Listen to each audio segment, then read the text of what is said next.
need the tonic of wildness, to wade sometimes in marshes where the bittern and the meadow hen lurk, and hear the booming of the snipe, to smell the whispering sedge where only some wilder and more solitary fowl builds her nest, and the mink crawls with its belly close to the ground.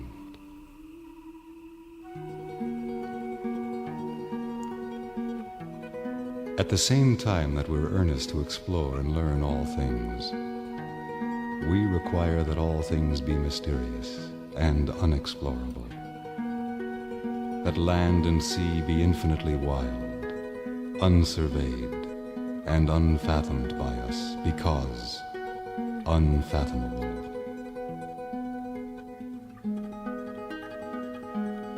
We can never have enough of nature.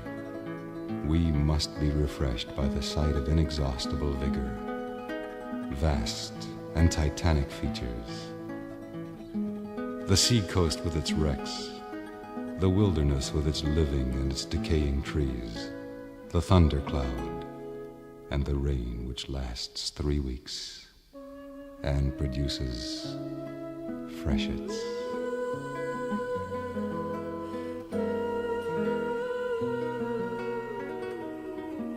We need to witness our own limits transgressed, and some life pasturing freely